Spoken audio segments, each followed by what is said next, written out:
Blessed greetings to all of you friends out there. This is the Friendship News Hour presented to you by Bummer Dude Media. Today is January the 12th, 2022. His name is Alex. My name is Frank, and look what the cat dragged in. Kurt McGillicuddy. Otherwise known as Gregory Strausbaugh. What's up, friend? Hello. Hey, how is it? How's it going, guys? It's good to see you. Good, man. Shirt's off, apparently. Sorry. Forgot to change. I got pit stains the size of bagels under my arms. Oh, I heard shirts off. I thought of Dalton. Dalton immediately. I got it. Yeah, me too. I was like, all right, this is the vibe we're going with. I'm okay with it. It just felt right.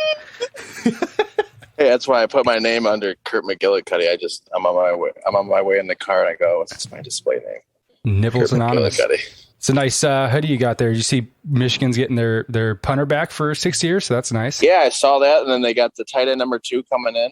Those of you who don't know, my name is Kurt McGillicuddy. Oh, yeah.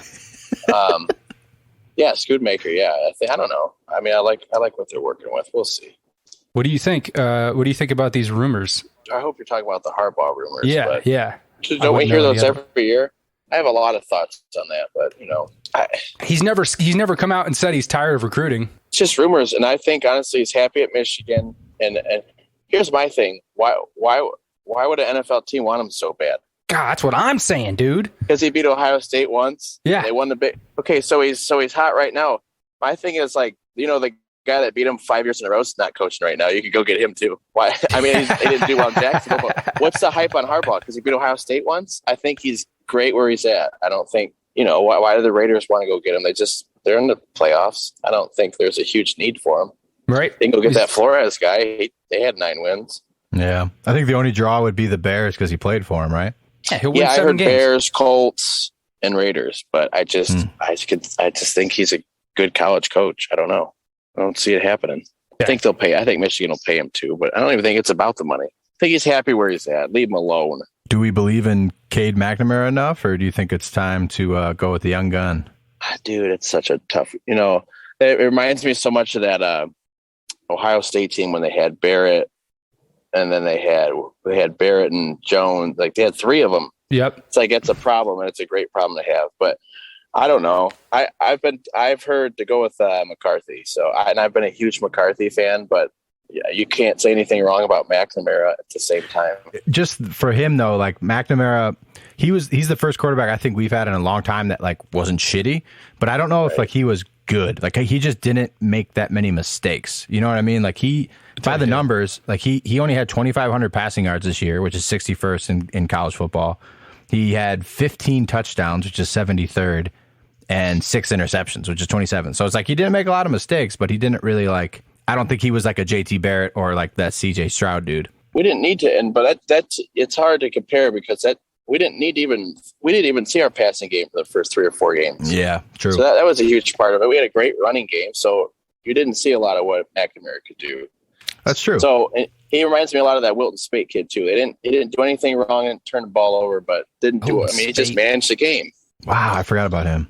Yeah, man. Spate, they had that one good year with Spate where they lost to Chitnov, and then they must have got beat by Ohio State, but Yeah, when you got 3 stud running backs like that, I mean, you don't need to pass it all that much. Right. I think McCarthy's a talent. They haven't had a quarterback in a long time. You can just see it as a freshman. I'm excited for our running backs though, man. We got, Corum, he'll be back. What was that dude? Number 7, Donovan Edwards. He was a beast too, Edwards. man. Yeah, they should be exciting. It's all about the offensive line too. I think they got a lot of those guys coming back. So, it's an exciting time to be a Michigan fan. I was watching the offensive line playing against Ohio State, and I was just thinking, man, these guys are fucking studs. They're pushing everybody beat the around. shit out of them. And then they go up against Georgia, and they look like they're fucking JV. Yeah. It was wild, I man. know. They looked so bad against Georgia. It was unbelievable to me. Yeah. I mean, that's Georgia for you. I mean, I thought that defense was incredible all year. So, I mean, it's just you got to give it to them. Yeah, I mean, they were saying it was the number 1 D line. Fucking showed it. Yeah, what are you gonna do? You're booting reality for next year. How's things in hockey world? You're like one of 2 friends that I know that watches hockey on the reg. Which is a bad topic to talk about right now because I haven't. what's terrible is I upgraded to that Hulu. I upgraded to ESPN Plus and got it so I could watch all the hockey games. Same. Did you? Well, Yeah. this is so this year I get it, and the Flyers are abysmal, dude. It's just I can't. I'd rather watch the Red Wings right now. That's what I was gonna say, man. For the first time in a long time, Red Wings got a hockey team again, man. It's They're refreshing. fun to watch. Yeah, Yeah. that's exciting. So Did you see Kodak Black at the Panthers game? I saw that last night. Oh my god! If that's real, that's amazing. Somebody said he thought it was tinted windows or something. Like, Right. He didn't dude. He didn't give a shit. Didn't give a shit. Fuck is Kodak Black doing watching a hockey game? Was there confirmed penetration though, or was he just fucking around with the cameras? Okay. Oh, really? Yeah. Did that come out? Yeah, for sure. It came out. He was not fucking. Oh, okay. I read on Barstool this morning he was, but then I saw in Double XL like that it was kind of a hoax. And If you he was didn't fucking take a with him. closer look, you wouldn't have been able to guess, though. And then the way people were looking over at it. Yeah. He's in a suite. They pan over to the suite next to him, and it's just like a bunch of dudes in suits. And It's great. oh shit! So I gotta get some of this merch you guys dropped. The Friendship News Hour T-shirts. Yes, sir. You I saw betcha. you guys on TikTok. It's a big deal. So By the way, we're speaking to Yoohoo Dude. I forget that you take on this persona every now and then. yeah, that's what I was originally going to put my name as in this chat, and I should have as the Yoohoo Dude. How did that get started? Oh my gosh, it was about a year ago in February. I just made a quick Snapchat, and I did that one eye cross, and I had a Yoohoo in my hand, and Darla and Jack were out behind me, and she was like bundling them up, and I just, one of them random things I do. I just recorded it, and I held the Yoohoo can up, and I go, even on days when it snows, we're a Yoohoo family. Chocolate drink. And I did the one eye cross, and I think people thought it was serious. And that video blew up on there. Oh, fucking hilarious, dude! So I kept it rolling. Why not? It's fun. Yeah. So, Have you ever talked to Yoohoo, like any sponsorships or anything? yeah, no, I reached out to them once in an email, and they sent me a T-shirt. So, but that was before I had like a lot of followers. So maybe I should reach out again. To them, but Hey, if you got free swag, you're technically sponsored. yeah, I got a free shirt, and at this point at TikTok, you should get like 10,000 followers or something. You can get that account where they can pay you, but you got to really blow up to make some money on there. But it's still fun. It's fun, and it's a pretty funny Either way. page too. If you ever checked it out, it's fucking hilarious. Every now and then, I'll roll back. You just like to have fun. I'll roll back to one of your first videos where you, I think you fart in front of your sister, and there's nothing that's ever been funnier in my entire life. If I need a belly laugh, I'll just run back to that video and watch it 15 times on a loop. So that's the second video I ever posted on TikTok, and that one blew up too. And Wow. she just was so let down that I farted in her face. And the comments were great about this. I remember going to my dad's like a week later after that video blew up, and he was reading the comments just laughing his ass off about people making fun of her. Even like somebody commented and said she looks like a fart, and my dad was laughing like, dude, they said you look like a fart, Liv, and he was laughing about it. And Liv's pissed off like, okay. Oh goodness. The comments on some of your videos are hilarious, bro. I love to read through them. You get like a lot of hate, you think, or more people that fuck with you? I don't know. Not a lot. It doesn't matter. I think I enjoy the hate and the most. That's what I like about it, because I'm acting like a fool anyways on there. So Yeah. I hope that people comment and just and that's what the internet is anyways. I don't take it personally. So I love it. Especially like you, like if you're throwing up videos the way you do, and people have like something negative to say about it, it's like, well, fuck, what does that say about your life, ahead. dude? You're watching me on TikTok. Hey, what's he saying? Frank? What's he saying? Fubar. What's that say about me? If I like his videos that he farts, it says, okay, you can shit in my mouth. Cool. You're on there even commenting, man. I caught your attention. Right. Yeah. That's all I wanted. No, I don't. It's funny, dude. If people are mean, I'll hit on them. Typically, it's usually a guy, and they're like, "You're a douchebag," and I'll just be like, "Hey, that's fine. We should cuddle. Like, you seem cool. Let's cuddle." And they hate it. Like, "Oh, geez, you're gay too." I'm like, well, so what? You seem cute. Like, people hate that. I eat it Oh up. man, that's tremendous. And that plays a big part into why I umpire too, man. I love umpiring, but I love hearing about it. So You ever thrown out a parent? No, I've never even had a problem from a parent because I don't listen to them. No, because I'm above that shit, Frank. A parent doesn't know what they don't know what the hell they don't know the rules, so I don't listen to them. What about a kid? A kid, I've never, because in high school, the coaches are usually on them. I don't hear much from the kids. I've done good baseball where it was like kids in the summertime. I've done tournaments where they are signed at colleges and they're playing summer ball just for fun. Yeah, it's like it's called Legion ball, and those guys take it seriously. Now I'll miss something, and then they'll get mad, but they're like professional about it. Like I'll know they're mad without them even saying anything. So it's different. Just like the way that they step out of the box and shit, and if typically if I know I missed a call, I know it, and I'll even say something. It only makes it better. Yo, hey, I missed that call. It's a strike.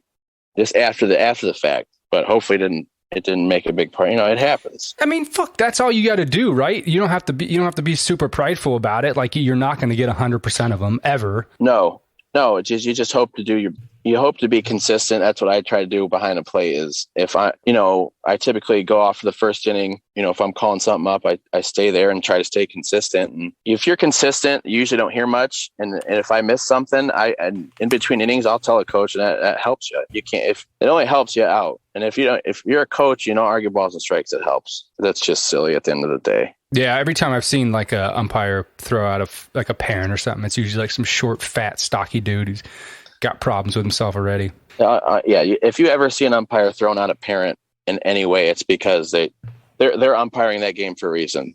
Because they can't umpire anything above that because they can't handle that kind of stuff. Yeah. They can't handle a parent in a 5th grade baseball game. That's about as high as you're going to get. Hilarious. I saw the one video. I think Frank was talking about the short dude, and he threw a guy out, and they said, "Are you mad because you're as tall as the players?" And he walked off. Yep, that's the one.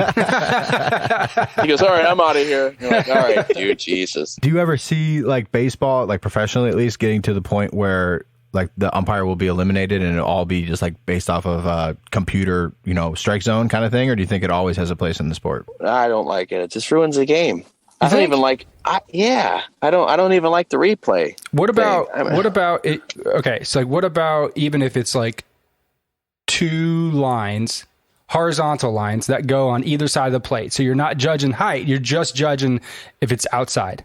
So it has, okay, yeah. Because here's what I'm thinking. I'm thinking the same thing as like tennis does, right? Where the lines don't move, but in baseball, the strike zone is kind of subjective, right? It's not a hard line thing. It's what the umpire says it is. It's where the ball crosses the plate. That's what I'm saying. So if the ball is outside the plate, that is the most definitive way that you could determine if it's a ball or strike. Whether it's low or high in the zone is a little bit harder. So if you just had the width of the plate as lines and you use that as the guide from a computer standpoint, where you don't have a box, like that's what I hate. I hate the fucking square that they put up now. That's my thing. Is the Fox track. Any kind of track zone is always wrong.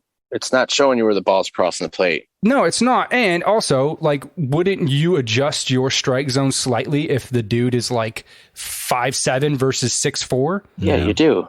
That's what I'm saying. Yeah. Where that ball crosses the plate for someone that's that short is completely different to where someone who's 6'4". Pitch into a zone, really. Yeah, so I can see what you're saying, but, and they're trying to speed up the game. So it's just there's a lot to it. But they're also terrible in the majors. I think personally, you just see a lot of the bad games and you don't see enough of the good ones. There's 106. Every team plays 162 games. Some umpires are miss 2 calls all night and you don't hear about it. It's just like when a guy goes, I know what you're saying. You see those games and you're like, why? Like Angel Hernandez shouldn't even be umping in the pros anymore. Agreed. There's those games, but there's so many where I follow a couple guys on Facebook and they follow this page where umpires get graded, and it's an amazing grading system. And this, like the one guy that did behind the plate missed 1 ball call and 1 strike call the whole night. I mean, he saw I don't know how many pitches. It was incredible. Yeah. So to do that is just awesome. But then you have those bad games, and it could change the outcome of the game, and it sucks to see. For sure. I mean, I hear what you're saying, because when I say that they're bad, what I think of is like there was one game last year, and I forget who the umpire was, but it happened twice to the Padres, where it almost seemed like the umpire had it out for the team the way he was calling balls and strikes versus the other team. And it's just like, dude, what the fuck are we even doing? Like, because at that point, then the umpire becomes a part of the game, and the story of the game is the officiants. Like, dude, what the fuck? No way. Never, ever, ever should that happen. But I hear you, man. I'm sure they're better than they're not most of the time, or else they wouldn't be there. Right. But also, when you have to look at, I mean, what would you say in a professional baseball game? How many pitchers do you think you'd go through on average? 5 per team? Right. Yeah. Yeah. That's 5 different pitch sets. Could be up to 15 different pitches you're seeing on any one plate appearance, and it's tough, man. It's not easy to do. Right. Well, I mean, and I think the umpires, even so, not the guys behind the plate, but now that you got the replay system in, I think they can get real lackadaisical with their calls on the bases, because you got a steal play at second. If it's bang bang, you're not that worried about it as an umpire, because they're going to go look at it. It's the same thing in football too, and whether it's a catch or not, whether it's in bounds or not, you just fucking call it and just see what the replay says. So at that point, to me, it's like, why do they even have those guys out there calling it if you're just going to go to replay on everything close? You don't need them. So it's such a topic where you can sit here and talk about for hours and just go back and forth on. But I mean, they are changing that game a lot. Every year they change something about it, Yep. Probably going to see a universal DH, probably. Yep. And they're, what we're doing, are they keeping the extra inning rule too? That was a little silly all year. Putting the guy on second base. That's just unreal to me. It just seems like unreal to me. It's not that point, what do you care about how long the game goes? You're already in extras. Who the fuck cares? I don't know. Right. They go all night. It's baseball. Laughable, Anyways, Francis. How's Costco, man? How's the stock in life? It's great. Everybody loves Costco. What's there bad to say about that place? I love it. You could tell me. Been there 12 years. I love it. I'm sitting in the parking lot right now, you guys. Hilarious. Hey, you know what? I just thought about this before you came on. Yeah. I've known you for 10 years. Yeah. Well, I'm at 12 here coming up in April. And what's great about that is when I got hired at Costco is Francis's young. Can I call you Francis, Frank? Is that okay on here? You can call me whatever you want. This is your show. Francis. Francis's young male's birthday is the same day I got hired at Costco. It's especially for the both of us. It is a special day. What time do you clock in these days? So it's all different, man. So like Tuesdays and Thursdays, they have senior citizen hours. So I'm going a little earlier. So we go in at 4 a.m. A couple other days, it's 5. And then the weekends is 4:30. I love it. Yeah. It's funny to hear, like, if you've never worked those hours, you'd probably like shudder at that time. But when I used to work those hours, it always sucks getting up, but you just know you have to. You don't have a choice. And then once you're up, you're up. You don't really give a fuck when you got up that day, and you just have all day to go.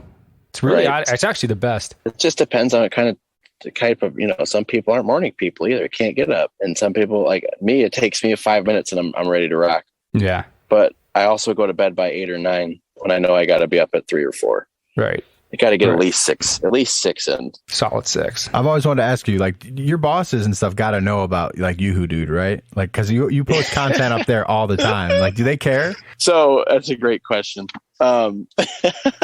If you really take a look at it, I haven't posted anything at work because I've been told not long ago. So I guess a couple people came in there and asked if I worked there. Nice.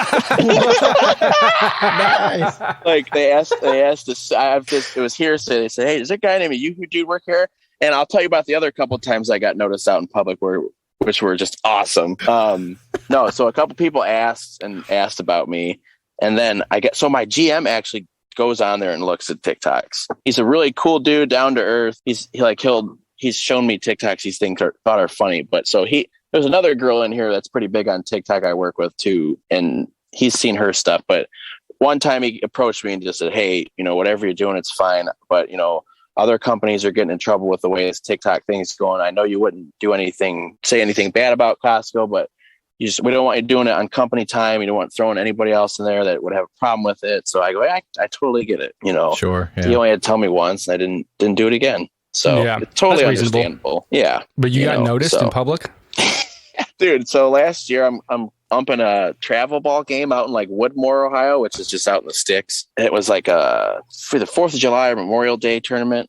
And I was out doing the bases in this 14-year-old game, probably in like the 3rd or 4th inning. This kid's been pitching for 3-4 innings. If you're out in the field, you're just working with one guy. So there's a guy behind a plate and usually a guy behind like the pitcher somewhere. So about the 3rd inning, the kid just in between batters just turns and looks at me and he goes, "Is your name Yoohoo Dude on TikTok?" No, I didn't even. I went. I go.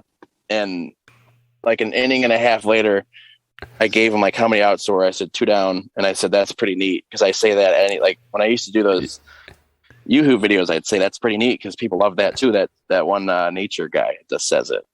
There's a whole YouTube guy that says that. So that's pretty neat. 2 down, and he looked at me like he saw Santa Claus. That was so funny. He goes, "I knew it."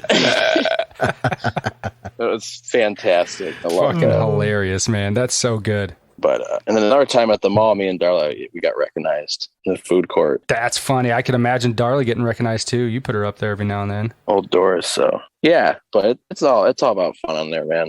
You know, any money I've made on there, I've just bought shit for my kids, which is awesome. Yeah, dude. Yeah, hell yeah. Here you go from TikTok, son. From acting like a fool, you guys. Who'd have thought you just leverage being a dumbass? Honestly, and, you know, I am a dumbass. I'd say 35% of my videos now are just me farting anyways. But it's just me having fun, man. You know, I'm not going to change anything. It's stupid, but whatever. Right. You know, it's funny. I got 18,000 followers to think it's funny. Those kids obviously aren't right, but you know, I'm making them laugh. So shit, man. That's cool. Yeah, that's what it's all about. Enjoying life, you guys. That's what it's all about. You betcha. Hey, did you guys hear about those? Completely off the topic. You hear about those police officers in LA that were fired for playing Pokemon Go instead of responding to an armed robbery? Jesus Christ. No, but no. I mean, shouldn't you? I mean, hey, you know what? Honestly, if that was their defense, and they were like, yeah, like what the fuck? They weren't going to go to jail anyway. In New York right now, in New York City, it's armed robbery is a misdemeanor. Oh, well, all right. But at the same time, with everything that's going on right now, man, you know how much backlash they're going to get for that. Yeah. Oh, they shouldn't be cops. Yeah. Oh, my God. But yeah, if that was the thing, like you guys don't give a fuck anyway, so I'm going to go catch this Snorlax. Charizard close. Right. That's insane. Frank, I wanted to throw up a green screen picture or something like I didn't know if can I do that? Background and filters? Yeah, try it out. I don't know how you would do it on your phone, but so this popped up on my Facebook today. Yeah. So it's backwards, but you guys, this was August 11th. This is when me and Francis lived together. This was a great time in my life, man. So, by the way, I'll tell you the story about this wall here, this whole room. That's sharp. When we moved in, the landlord said that we could paint the rooms, and this room actually had Minnesota Vikings wallpaper on it for some reason. And so I said, "Fuck it." The very first thing I did when they said they could do it is I got this little postcard thing in the mail that said there was NFL team colors at Home Depot, the paint section. Mm-hmm. So I fucking went and I bought them all. I bought the yellow, the blue, the white, and the dark blue, the navy blue. And then, this is how fucking crazy I was. I went to Best Buy. I bought a projector and I projected the bolt onto the wall. And when I was done with the painting, I returned the projector. I bought the projector for one reason and then I returned it. I painted my room Charger colors. Wow. I'm pretty sure they went 7 and 9 that year. I had to pop that up. That's awesome. That is tremendous. It just popped up on my Facebook today. Fucking A, dude. But that's hilarious. This what's it say? This room took too much time and effort for them to not win it all. Yeah. 7 and 9. The best team never to win a Super Bowl right there. Yeah. Oh yeah. No doubt. A couple years going. Yeah. Mm-hmm. Yeah. It's a couple years there. Hey, don't come crying to me when you're jacking it in San Diego, Frank. You ain't lying. Well, yeah, I probably should go run in there after the old ball and chain anyways. You do it, man. Hey, it was a pleasure. Thanks for having me on, guys. Really enjoy your show. I try to promote you guys on TikTok as much as possible. So keep on keeping on. We're going to do that. All right, guys. It's always good talking to you. We appreciate it. Love you, Bubby. All right. See ya. Greg Strausbaugh. There he is. The one and only. What a guy. Fucking A, dude. Kurt McGillicuddy. Do you know what that is? I have no idea what that is. No. I feel like it'd be something from like a Adam Sandler movie or something. Yeah. I don't know. No idea. I don't know how he thinks of most of the things he thinks of, but it's funny. I'll never understand it, the things that go through his head. I'm happy he got on TikTok, though. He is one of the guys that like should have always been doing stuff on social media and didn't. Yeah, he would have crushed it on Vine, bro. Yeah, for sure. He might even had a Vine. I don't know. We were all kind of doing that stuff while it was on. But like he said, dude, he's 18,000 followers, which I guess is not like a tremendous amount, but it's plenty. And they all like it. And he's found a small community of people who like his farts and his Yoohoo jokes, and good for him. It's funny as shit, though. I definitely suggest to go check it out to any of the listeners out there. Yoohoo Dude. So, as mentioned in the beginning of the show, today is the 12th of January. Getting over this little cold something, whatever I had. So, CEO entrepreneur born on this day, 1964, Jeffrey Bezos. Happy birthday, Jeff. There's a lot of impactful people's birthdays today. Howard Stern, his birthday is today. He just got into the mix. You hear about Novak Djokovic and his old saga with the Australian Open and not being vaccinated and all that? Mm-hmm. Oh, he just chimed in calling him an asshole. Maharishi Mahesh. Do you know who that is? Mm-mm. Maharishi Mahesh was he's the guy hosted the Beatles in the 60s. He's the leader of transcendental meditation. So he basically just gave the Beatles a bunch of drugs. Nice. And Hermann Goring for our... history World War II buffs out there. Hermann Goring was like one of the top officials of the Nazi party. Pretty sure he was the head of the Luftwaffen, whatever they call their Air Force. Speaking of World War II, man, two things actually. This weekend I was playing Cranium, and I was the only one at the table who knew who Winston Churchill was, which I just thought was insane. And they were like making fun of me for knowing who he was. Who are the people so we can out them publicly? Zach, Sarah. I think Sarah had heard of him, but didn't know what he did. And then like my sister, Jasmine, and she's 18. So like, whatever. I still think that should have been covered in any history class you would ever take, because he was the leader of the UK during the World War II. But wow, they were all giving me shit. I'm like, how do you not? What are you talking about? I'm not. Winston Churchill is not an obscure name in history. That is, it's a very mainstream person. Yeah, dude, and an important person. Of history. I think he's like the way he handled all of that was incredible. Like he was a true leader in a very, like an Abraham Lincoln, honestly, to me, like in a very, very tough time in a different way than what Abraham did. But like Winston Churchill, and along with FDR, like I think they're the reason we won the war, man. The way they guided us. Did you see that movie, that Winston Churchill movie? No. Came out recently. It's really good, man. There's it's a good movie. Hey, what's funny about these people, like. I don't know. I'm sure it still goes on even to today, but like he was such an important figure in world history, but particularly in Britain. But he was such an alcoholic. Oh, really? Such an alcoholic. He would start his morning with like champagne and afternoon brandies, and just drinking all of the time. But there was a really cool scene in it where like he's deciding. I'll back up. Before World War II began, the Prime Minister of Great Britain was Neville Chamberlain, right? And this is when Hitler was kind of on his rise. So to this point, everybody didn't really know what he was up to, although he would kind of say like, yeah, I'm going to like start a war. I'm pretty much going to like try to take over. And so Neville Chamberlain said, well, fuck it. I'm going to go meet with the guy. I'm going to see what he's about. I'm going to size him up with my own eyes. Went out, had a meeting with him, came back, and he was like, the guy's a little crazy, but he wants peace, right? And he said, I think it was Poland. Well, not even Poland. No, it was the Rhineland. Was it the Rhineland? Or the Sudetenland? Whatever, like some like German, but like unincorporated part of Germany. He wanted that back. So basically it was like, look, I just want this, and that's all we want. We don't want any other trouble. We just want this. So the Chamberlain administration was very agreeable, and I think he died. I don't know. I may be wrong, but I think he died, and that's how Churchill came to be. And Churchill was like, fucking this guy, nope, don't trust him at all. I don't care what he says. I don't care what you guys say.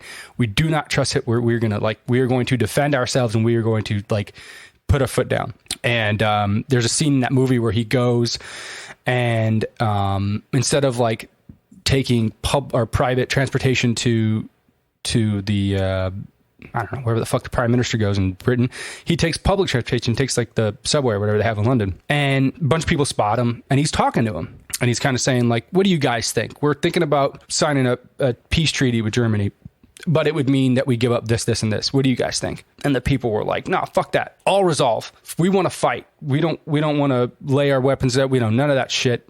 We don't want to give anything up. We don't think it's worth it. And then Churchill gets like this big wave of confidence, and then goes and says, no, fuck that treaty. We're gonna stay in our ground. Anyways, I don't know where I was going with that. It's a great movie. I'll have to watch Check it, it man. He's got a quote that I love. It's like, success is not final. Failure is not fatal. It is the courage to continue that counts. I've always loved that. One more thing I saw today in history. On this day, January the 12th, 1969, the New York Jets of the American Football League defeated the NFL's Baltimore Colts 16-7 in Super Bowl III.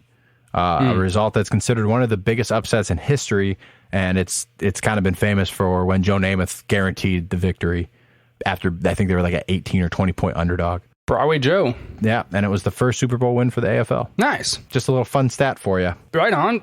That's what's up. Do you bet on sports at all? I used to more. I try not to now, just to not spend money, because I love sports. I'm like kind of good at it, but then like when I lose big. But like I follow enough sports where on certain things like I can do well, like in football, I feel like, and sometimes basketball. I don't know. Gambling's always a slippery slope, man. So I'd like to just keep the money in the bank.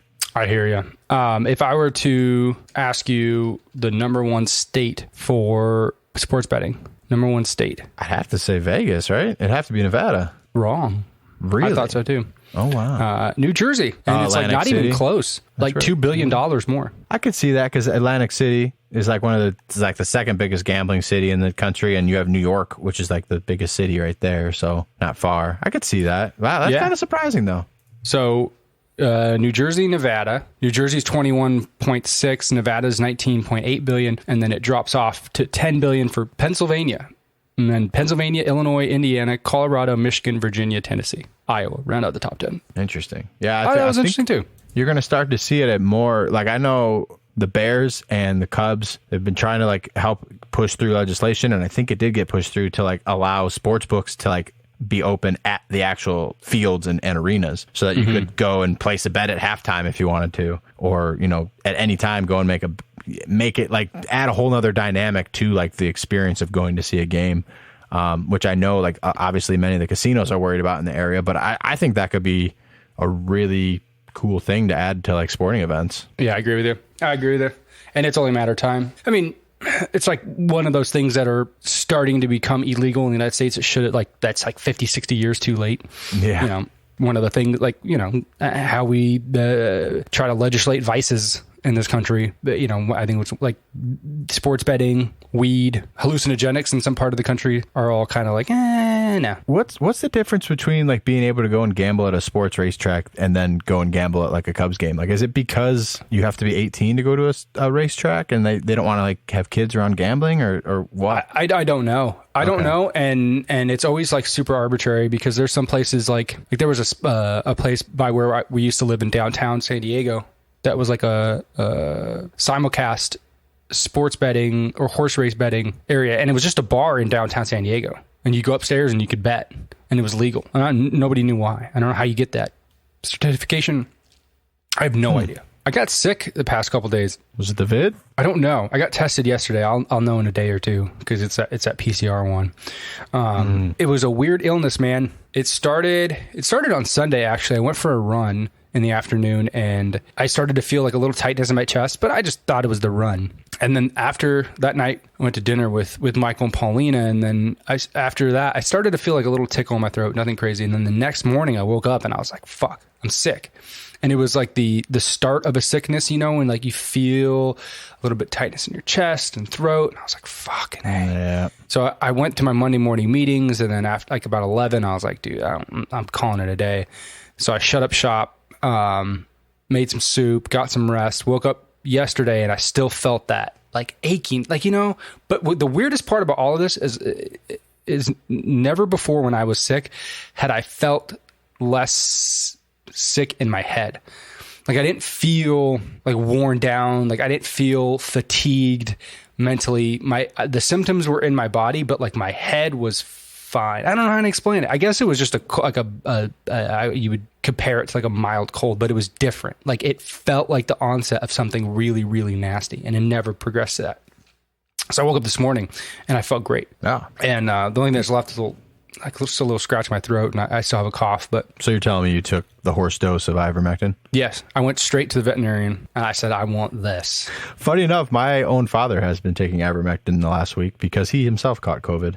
And he's legit taking the horse medicine, right? Okay, so the horse medicine is the medicine, but there's a horse dosage and a human dosage, which is like a 17th of what, or whatever, a seventh of what you would give a horse.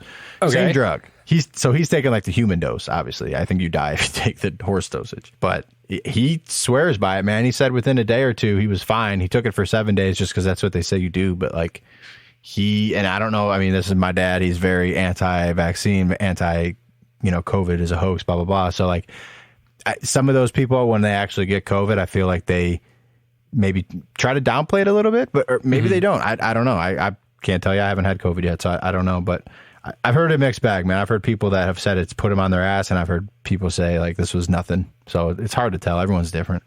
Yeah, for sure. But I'll tell you what, man, it was the first time I was sick in any capacity in over 2 years. It blows. Damn. 2 years.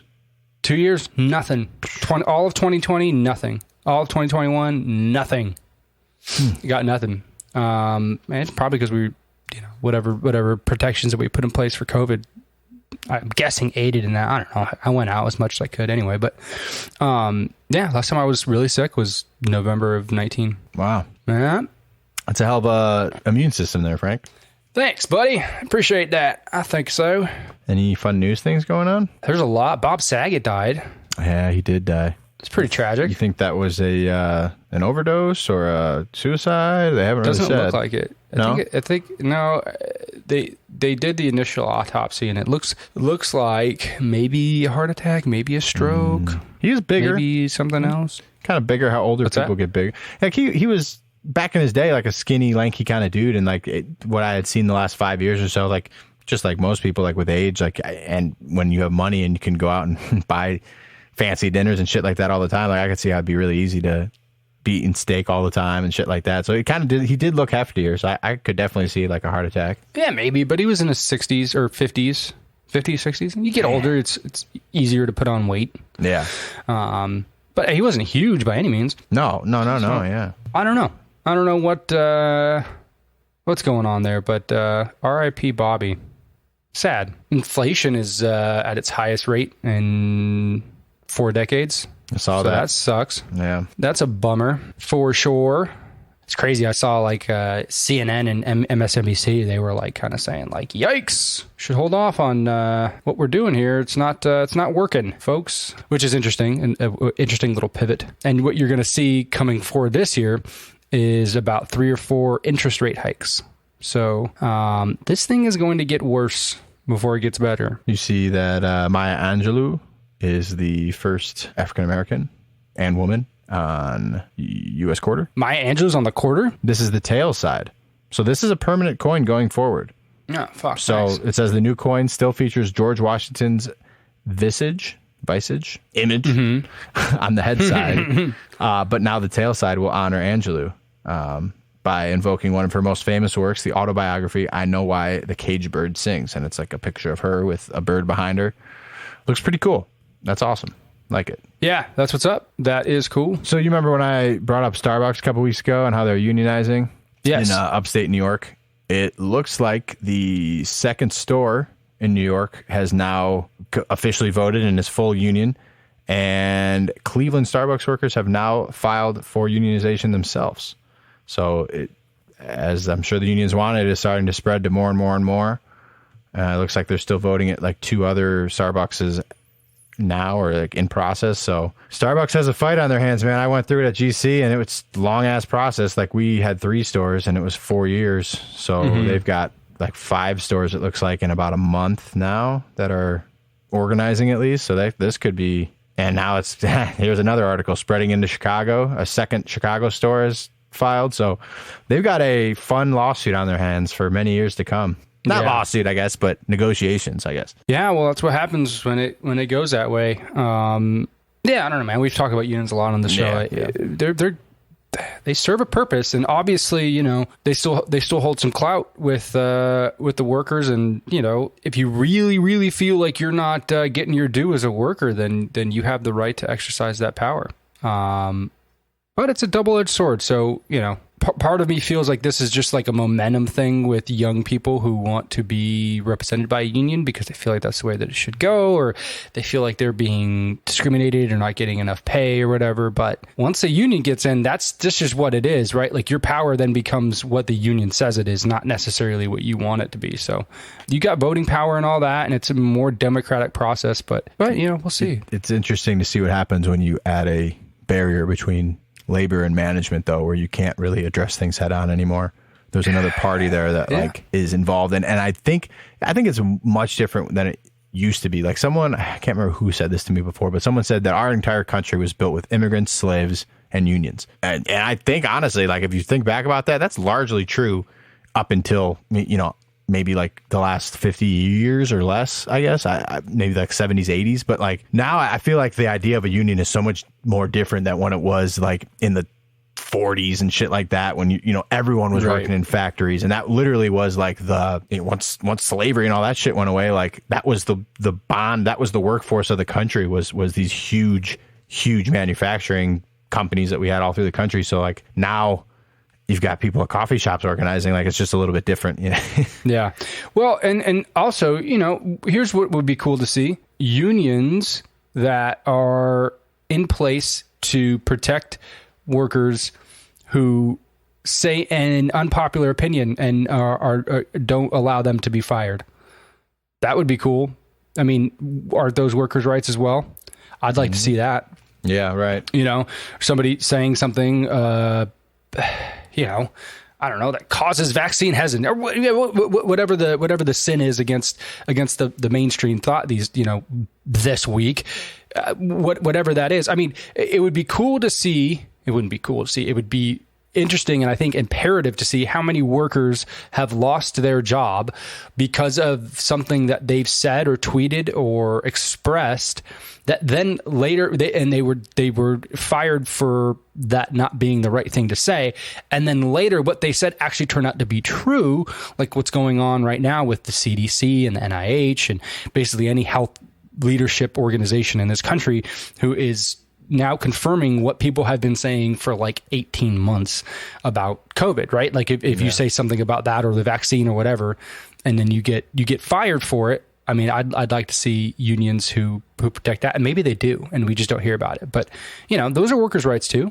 Yeah, I'd be surprised if they did defend them though, because most of the unions are pretty liberal. Like it seems like most conservatives and like the presidents like are usually like anti-union for many different reasons, and like as a result, I think most of the unions are like very liberal. So I'd be very interested. That's a good point. Like if a union would stand up for someone's like right to choose for their own body, like they should be able to, and if a union's really there for the good of the worker, right? Yeah, you would think they would. That's an interesting scenario. I like that. There was a website called Unusual Whales, and they released this little infographic on members of Congress that beat the stock market last year. And when I say stock market, we mean the S&P 500 average, right? Whatever the average was of the top 500 companies in the New York Stock Exchange. There were, I don't know, 24 members of Congress that beat the shit out of it, which kind of begs a question, right? Like, is that due to insider knowledge, which I think would be the number one,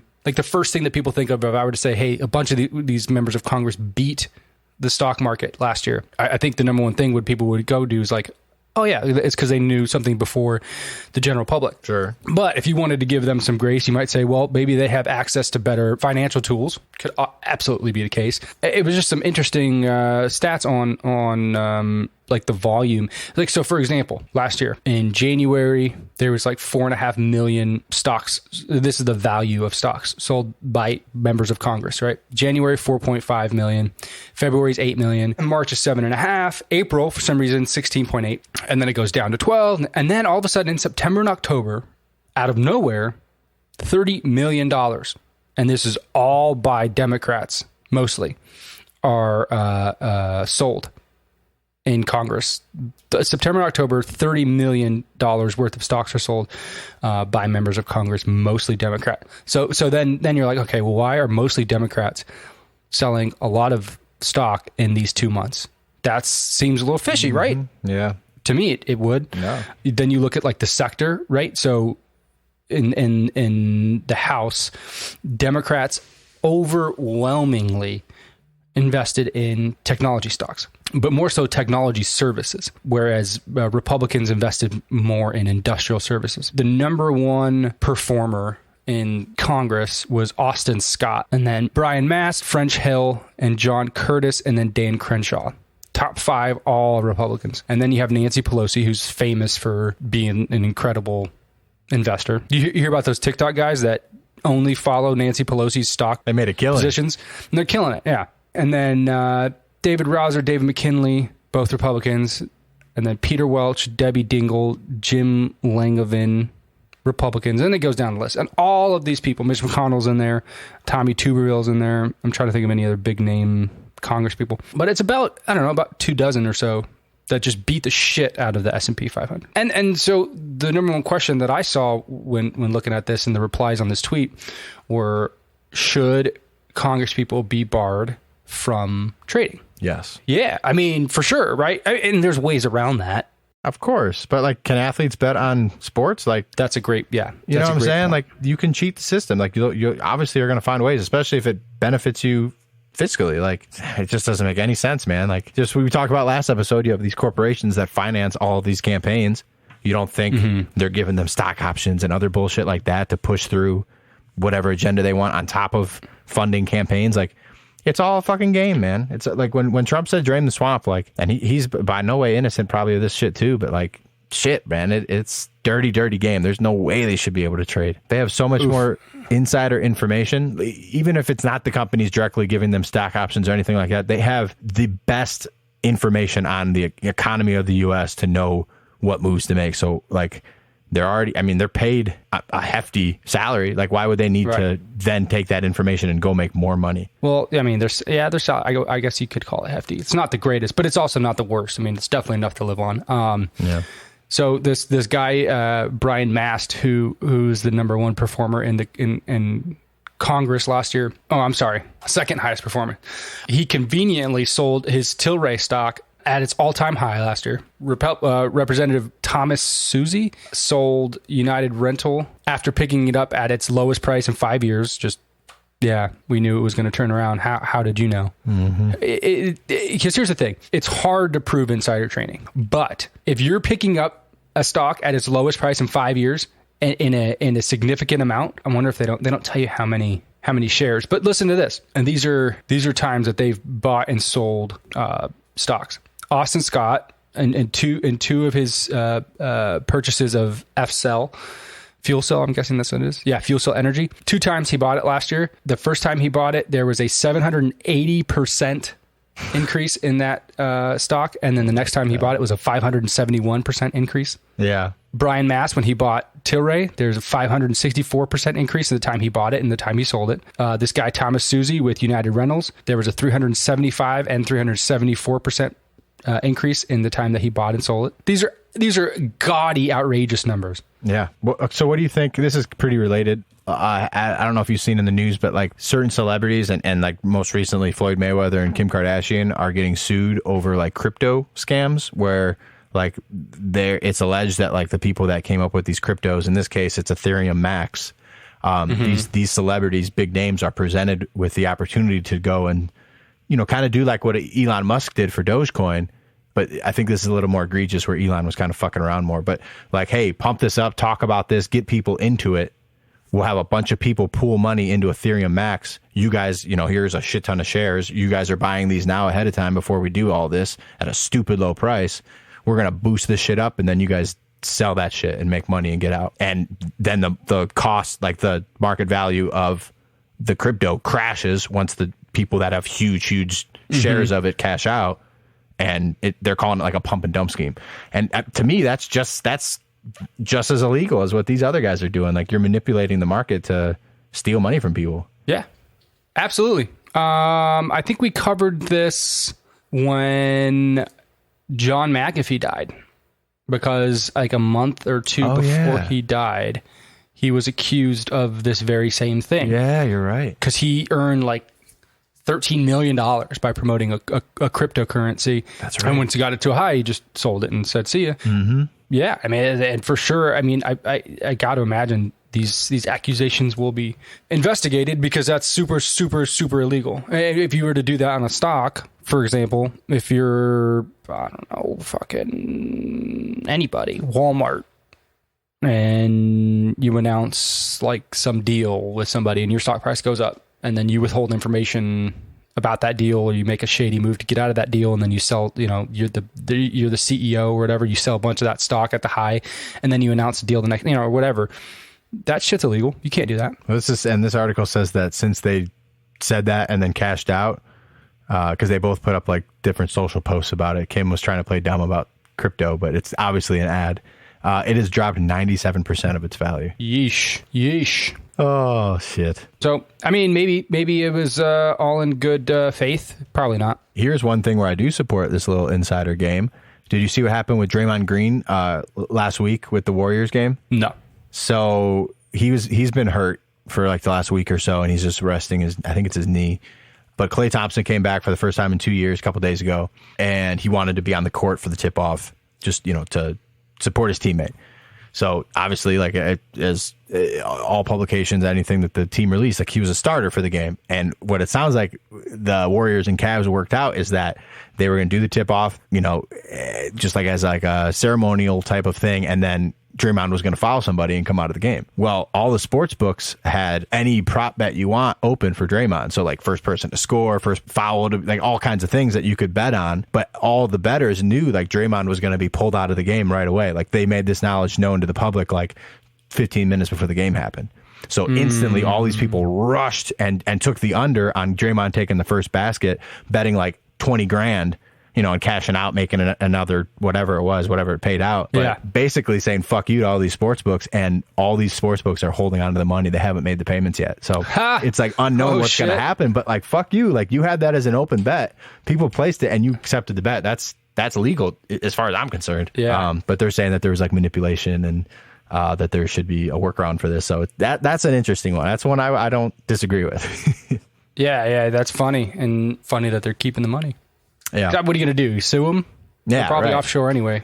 Yeah, exactly. One thing that's onshore, offshore, on any shore, is that drinking a good smooth cup of coffee is a treat all by itself. But when you can do that and help American heroes, it's that much better.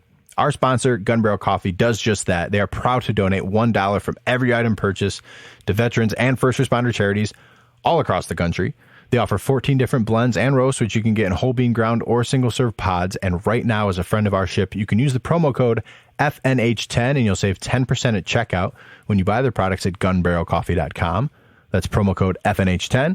Gun Barrel Coffee, damn good coffee, damn good cause. Also, before we get out of here, we kind of announced it last time, but it's live, it's official. Merch is live right now. You can hop online, hop on any of our socials, you'll find it, or just go to the website Shopify and type in Friendship News Hour. You'll find t-shirts, crew necks, hoodies, coffee mugs, hats, all kinds of shit with our logo on it. You can help support us, help get the name out there. Someone asks you, oh, what's that? You know, tell them it's just the two sexiest guys you've ever seen giving the news. And sometimes their friends pop in. And I mean, I don't think you'd be lying to them. So do us a favor, go check that out. Franklin, where can they find all our other stuff? Wow, what a plug. You can find us on Twitter, if you're so inclined, at Friendship NH, on Instagram and on TikTok, at Friendship News Hour, and send us an email, bummerdude.media@gmail.com. That's bummerdude.media@gmail.com. Thanks to Greg for stopping by, and we'll see you next time.